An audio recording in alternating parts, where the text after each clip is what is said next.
Welcome, everyone. Before I spotlight myself and disappear, everyone, if everyone could wave hello to me as I wave hello back, that will allow us to greet all of our guests, and then I will very quickly spotlight myself. Now, how did that work? I spotlighted somebody else. What's going on here? I don't know how Joyce got spotlighted there. Woo-woo! Joyce. Joyce is the star. Take it away. Here we go. I think I just accidentally hit the wrong box to wear spotlight. So now, if I do this right, for people who have access to the recording, it will show my face and not anyone else's face. So don't worry, that was the only little recording piece of your face I will do. And for the people who I get to hang out with every month that are part of Patreon Peeps program that pitch in a few dollars to help support the good work we do, I thank you for being here. And I thank you for letting me open this session up to the broad audience of ripplers from all over the place. So cool. For those of you who maybe this is the first time you're joining us, we adopted the tradition of ripples, which if you know ripples very well, you'll know that there's three things in ripples: a pebble, a short quote, a boulder, a longer quote, and a ponder, a few paragraphs I write. And we take on the format. Uh-oh, more people are leaving. I think I'm going to do this. Boop, boop. I'm going to leave it so you can unmute yourself, but I'm going to default mute everyone. That way I won't get too distracted with that. So I'm going to share with you a pebble, which is a brief resource that I'm just going to mention something that has been helping me personally or professionally. And then a boulder is an activity or something that I've been doing, again, in my work or in my life that's helpful. And then the ponder is going to be the meat of our presentation. We do like to start with a centering activity. And so I'm going to invite you to take a couple deep breaths and think here on the inhale, now on the exhale.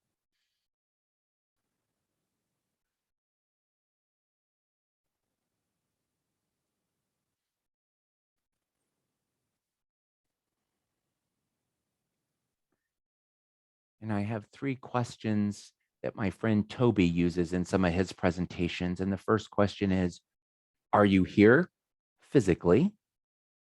Notice that you made it to today, you showed up. Are you mentally present for this session this evening? And his third question is, are you emotionally present? And when I asked him, I kind of know what that means. What does it mean? He said, it means, are you available with your full range of emotions? I hope we'll giggle tonight. I hope we'll ponder tonight. We might be frustrated a little bit. I'm going to move you out of your comfort zone a little bit. And some tears might come. I don't know. It's the holidays. We had a saying at our house, it's not the holidays till we cry and scream. And then it's the holidays. A pebble. If you happen to have Apple TV, I will tell you that Oprah Winfrey and Prince Harry, both residents of Santa Barbara, hung out, had coffee, and discovered a shared passion around issues of mental health. And they teamed up to executive produce a program that is airing now on Apple TV that is called The Me You Don't See. And it is, I think it's 5 or 6 episodes. I'm only into number 2 right now. And it is a powerful set of interviews and conversations around mental health. And I'm going to put a link, if for those of you who haven't seen me present virtually before, if you open up your chat window on your screen, that's where I will try to take questions as people have them, and comments are welcome there. And then I also tend to put links in there. And so the Me You Can't See features a lot of conversation from Oprah about her journey with mental health and Prince Harry. They also interview a number of people, some of whom are well-known stars. Some of them are people that you and I probably don't know before this show. The episode I watched last night had Zach Williams, Robin Williams' son. And he talks about his father's journey with mental health, with substance use and abuse, and then also his own journey. and the impact of his father's death on him and his life and recovery. So I can't recommend that enough. It might even be where you're getting Apple TV for $5 a month until you have time to watch it. And that's a quick thing. That is the pebble. The boulder is what's called a loving kindness meditation. And this is something that I've dusted off a few times. If you know the hand washing meditation, it's based on metta meditation or loving kindness meditation. And it involves you creating a set of a mantra that usually is a set of statements. I'm choosing these 3 statements for this evening. May I be happy, may I be healthy, and may I be at peace. And if I ask you just to mentally say those to yourself, it's wishing loving kindness to yourself. And then after you said it to yourself, you're going to send that out to other people. And most loving, there's all different variations, and there's many ways that people customize this to fit their time or their experience. But the idea is you start by sending some into yourself, and then you send it outwards and to several other people.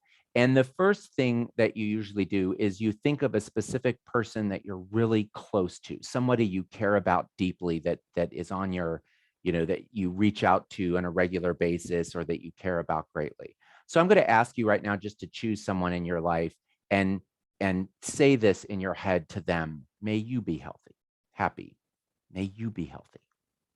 May you be at peace.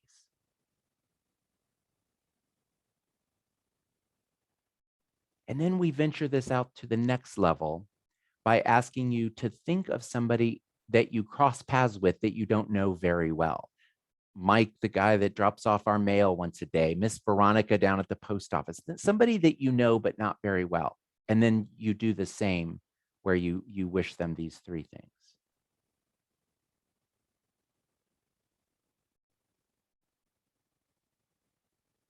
And then the goal is for you to choose somebody that you don't currently have a positive relationship with, somebody that you struggle to like or respect or care about, and go ahead and choose a person and practice sending them these things as well.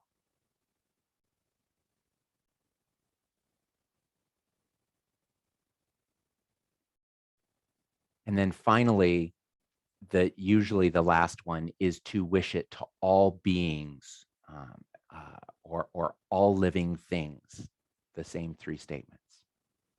May you all be happy. May you all be healthy. May you all be at peace.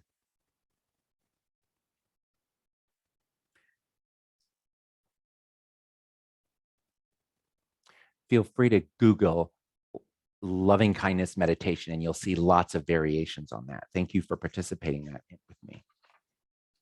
Our title of the presentation tonight, Hope for the Holidays. I decided to focus on gratitude and grace and grit. And I had 2 very different approaches. My first tendency was to come up with a very workshop-y type set of content for you. And so my first thought was, how do I want to approach talking about these 3 things? And I'm gonna give you 2 versions of this presentation condensed, because I got excited about both directions we went. And this first one is going to involve me sharing my screen so that people who are watching the recording can easily see what they're going. So hopefully you are seeing a large green box. Does that look familiar? Thumbs up if you're seeing a big green box. Okay. And it says Hope for the Holidays across the top. And then it says the 3G grid. And I will tell you that I'm playing around, and I went with grateful, graceful, and grateful. And I will point out quickly that I am defining gratefulness or gratitude as thinking and expressing thankfulness, and grace as patience and generosity.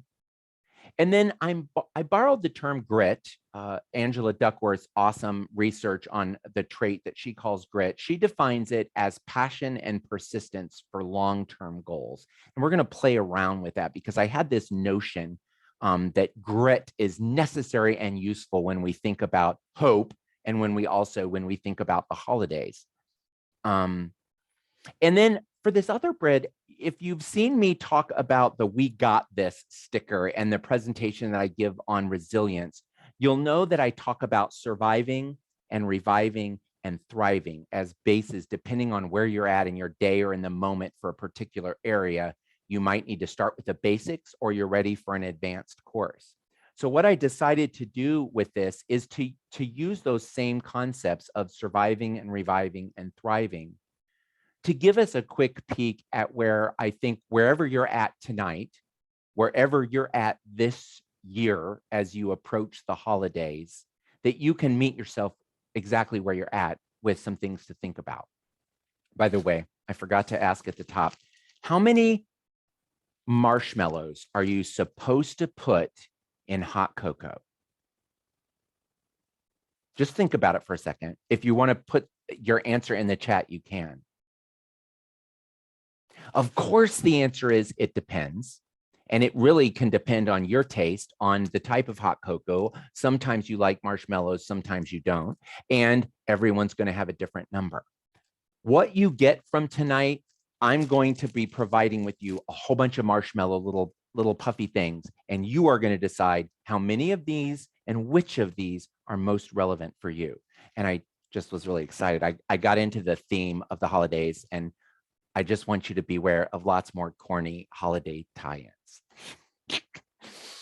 All right, so gratitude. At the very base, the easy thing to do that most of us come naturally is to turn our attention to be consciously and purposely grateful for the big stuff, the obvious big things that it's easy to say. If somebody said, quick, I want you to name 3 things that you're grateful for.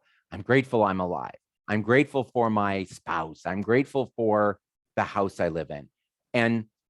And when you're at a baseline feeling desperate and at the end of your rope, there is loads of research that suggests taking a few moments. What am I grateful for right now? And jotting them down. If people make the list, writing them a short note and reading it to them or texting it to them has a huge impact on your physical health, on your emotional well-being, on your spiritual health as well. And again, there's loads of research that backs up that this is not just a little, hey, hokey thing. It has ongoing impact. But when you're surviving and struggle, the easiest thing to do is just dive into something big, a couple things that you're grateful for. Reviving energy is when you really are trying to get yourself back from a struggle, or you're trying to start your way to moving forward. And this is where it can be interesting to try to play around with gratitude for the small things. What are some little things that you maybe forget that are in your life that are really nice to have? I'm looking right over the screen here at the little diffuser that I use that has eucalyptus globus, my favorite essential oil, in it. And I turn it on a couple times a week while I'm meditating, and this wonderful scent of eucalyptus fills my room. And it's a small item, and it's kind of a small part of my day, but oh, I'm grateful for it. What are some small things that you could focus on? What are the things that maybe are physical objects, are little moments that you get to have, little tiny delights? My friend Sophia, my walking buddy, she gifted me with a book, and I'm forgetting the author's name. It's sitting right by my bed, but he decided to write a book where every day he was going to write about a tiny delight that he experienced in that day. And he ended up writing a whole book about tiny delights. When you're ready to thrive, and this is very advanced, and I was going to send you out a link to a survey to in advance to taste your appetite for this. And then I got scared because I think for some people it might be too advanced for right now. They're struggling a little bit much. But thriving is when you, my thought is that it creates an opportunity when you really want to do advanced gratitude work, is can you be grateful for the hard stuff? And there is a, I'll have to unshare, I think, in order to get to it. I'm going to stop share for a second. There is this scale called the existential gratitude scale that somebody has started to do some research, and they coined the term existential gratitude to talk about gratitude for even the hard things. And some of the questions that are on the survey: my life is full of hardships and suffering, but I can still count my blessings. I am grateful that my inner resources have increased as a result of overcoming adversities. I'm thankful that I have something to live for, even though life has been hard. I'll read two more. I am grateful that every crisis represents an opportunity for me to grow. And then the last one that I selected for us to peek at: I have learned the importance of gratitude through suffering. And I went ahead and put them in the chat just so that you can see them. And I also have, let me put this back up. Ripple's 912 was called Handling Anything. And the boulder for that week, this was several years ago, was from Jackson Kittard. And I had actually heard Iyanla Van Zant, who is this great life coach that I watch on the Oprah channel, but she also had a show in syndication for a while that I just really loved. And this piece she read to somebody who was really struggling. Now, listen to me. If life is really hard right now and the idea of advanced gratitude seems like too much, close your ears, avert your eyes, don't listen. Anything that annoys you is teaching you patience. Anyone who abandons you is teaching you how to stand up on your own 2 feet. Anything that angers you is teaching you forgiveness and compassion. Anything that has power over you is teaching you how to take your power back. Anything you hate is teaching you unconditional love. Anything you fear is teaching you courage to overcome your fear. Anything you can't control is teaching you how to let go. Patience and generosity is our next little model here. And when you're surviving, when you're just barely getting by, the most wonderful thing you can do is just to show grace towards yourself. Cut yourself some slack. When you're ready to revive and maybe work on the process of getting back to wholeness, to advance forward, extending grace out towards the people you care about and the people it's easy to cut slack to, do that. The hard stuff is when you can show it to everyone, even your foes, even the people that you really, really struggle with. And working on this presentation inspired me to develop ripples for coming up in a few weeks while I'm on vacation that's going to address this very thing. Gritful, this idea of using passion and persistence for long-term goals, I think has a role to play here. And my thought is, when you're in survival mode, that long-term is really today, making it all the way to the end of today. If you can keep going on some goal that you have, get your teeth brushed, stay alive, stay sober, don't smack somebody. You know, the goal that may seem far off, if you can say, what can I just do today to hang on right now?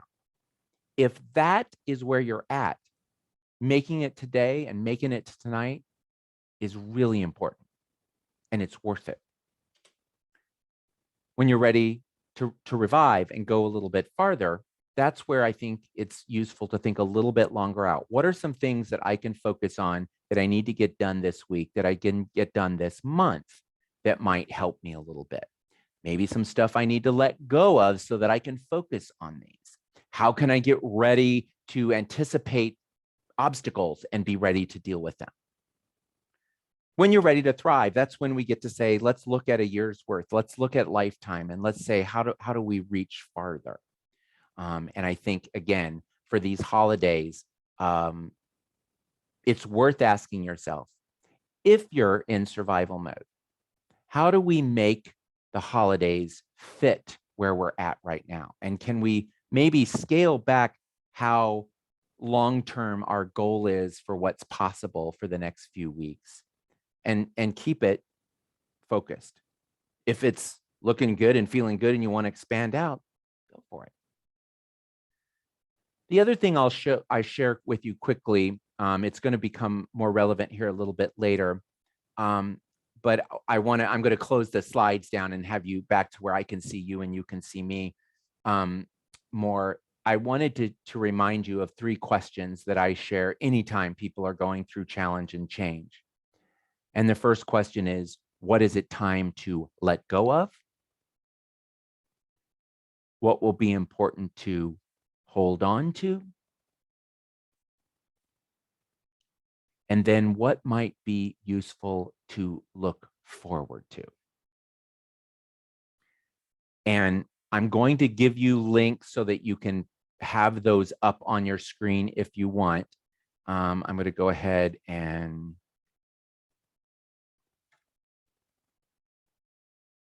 where did I put my, oh, let me do 2 things for you.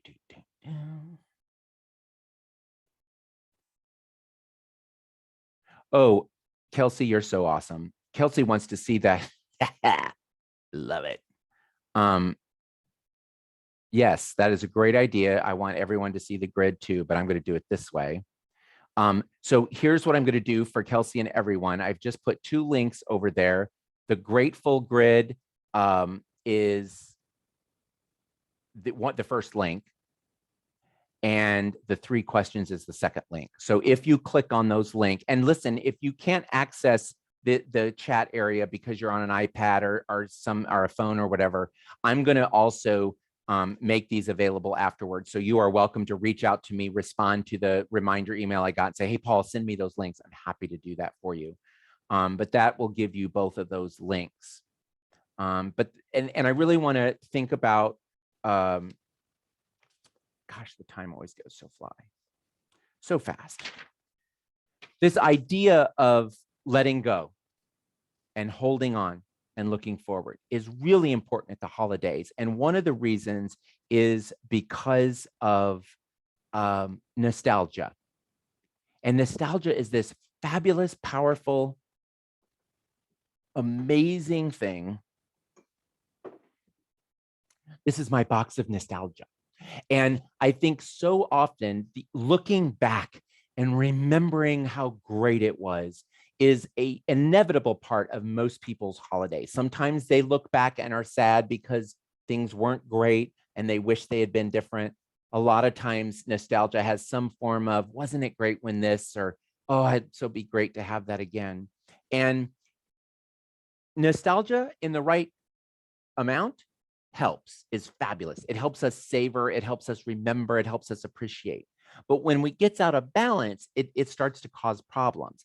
And so I like to ask people to be thinking of, is there some things that it's time to let go of rather than hold on to? Yes, there's going to be some memories to hold on to. Yes, you can have a little bit of nostalgia, especially if it feels good and it's healthy and it contributes.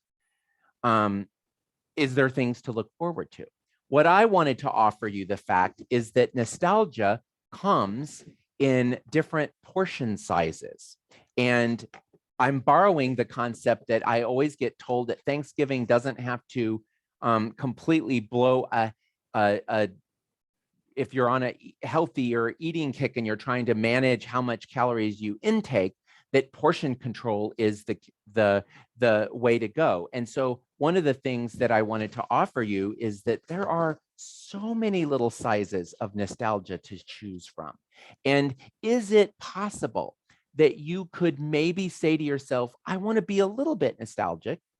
I want to spend a little bit of time thinking about the good old days, thinking about how I wish things had turned out for this year, but not to take so much nostalgia,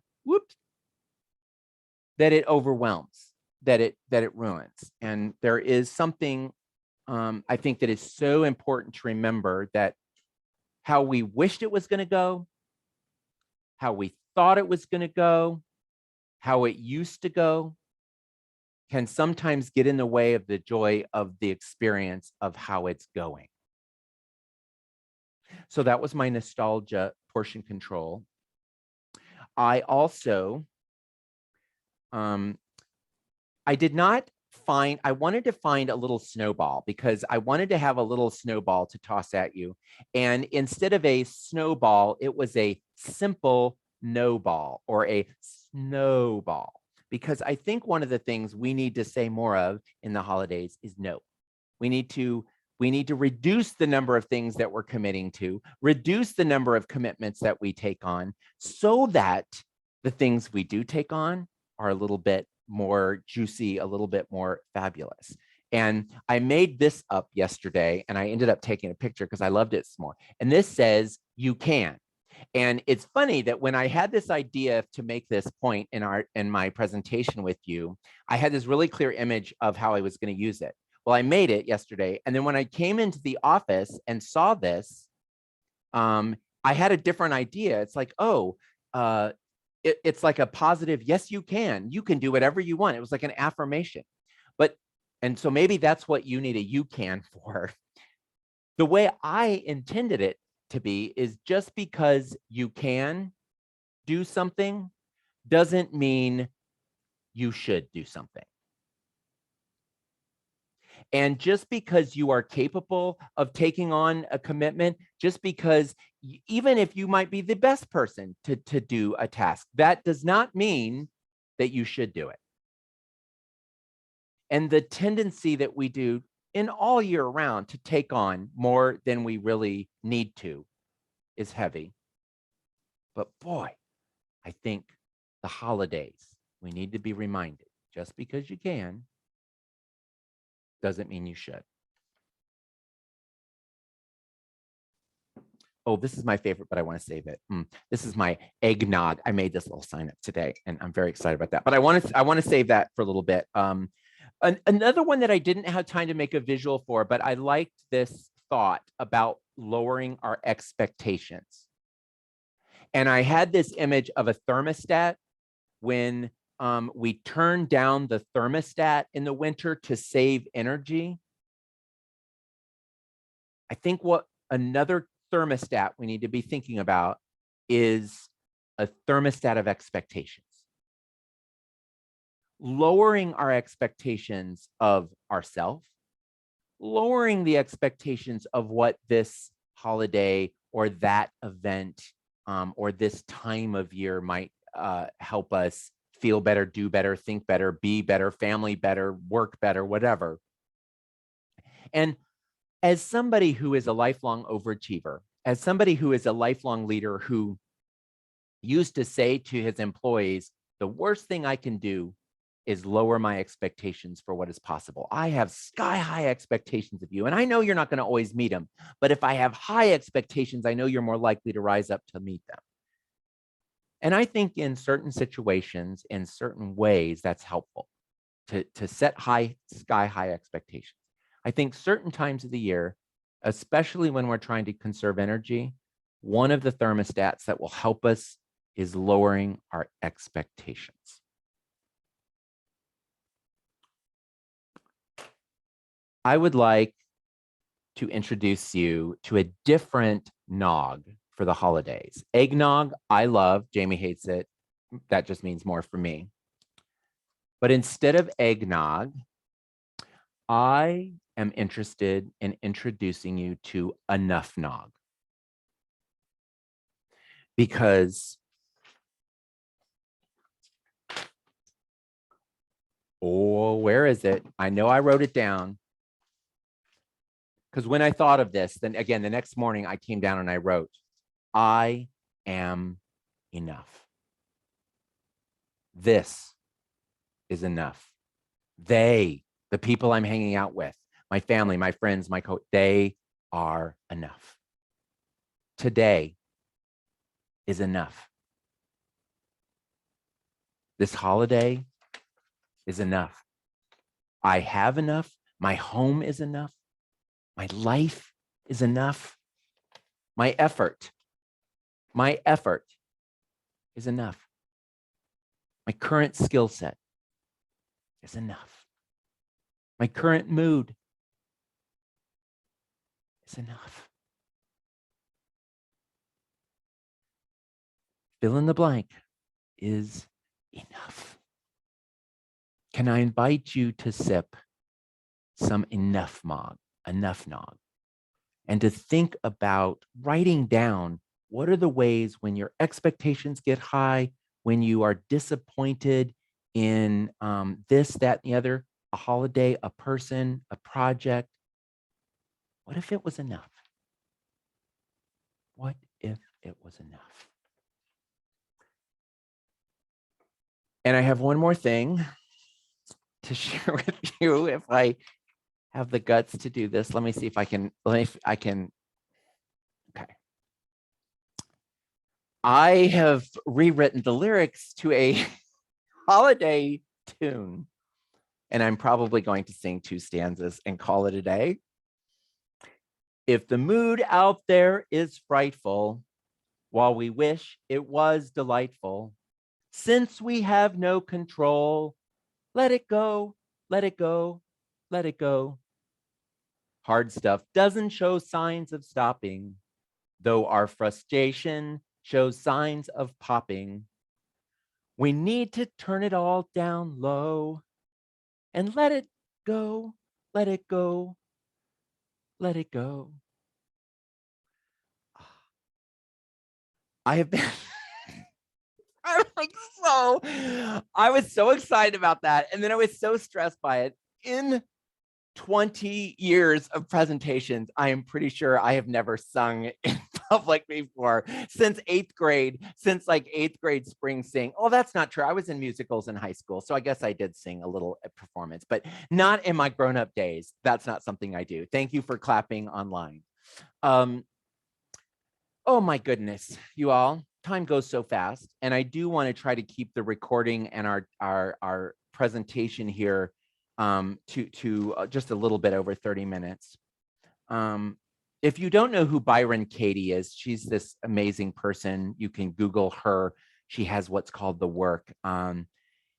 She talks about when we have these expectations, when we have these could have, should have, that we're basically arguing with reality. And she says, when you argue with reality, you lose, but only about 100% of the time.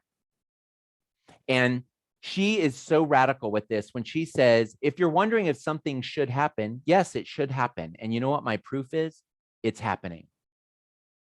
And at her most radical, she says, yes, people should murder. Yes, people should steal. Yes, so-and-so should have gotten elected. Yes, so-and-so should not have got elected. Do you know how I know? It's because it happened.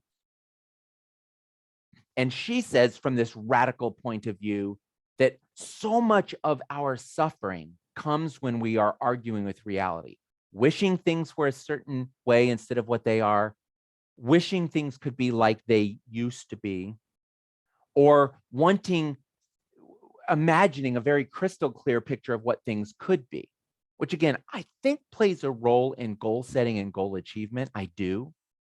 And I think it gets us trouble with our expectations and with our enoughness. Some of this doesn't apply to you. Some of this might be for somebody else you know. Some of this is for somebody else on the call, and some of it, honestly, is for me. When I started stressing out 2 hours ago and feeling like I didn't do enough for this presentation, I literally sat down with the notes and I got to the enough and I read them and I ended up crying. And I said, this is enough. I'm so excited that 33 people joined me for a late night. This is like midnight, my body's time. I go to bed at 8:30. And I want you to know that actually, let's do this. I'm going to unspotlight myself. And if you all could very briefly, let's go to gallery and do me a favor and wave goodbye to the people watching the YouTube. And so goodbye, everyone. Thank you for watching this. I'll put links in the window. And then what I'll do, thank you. And then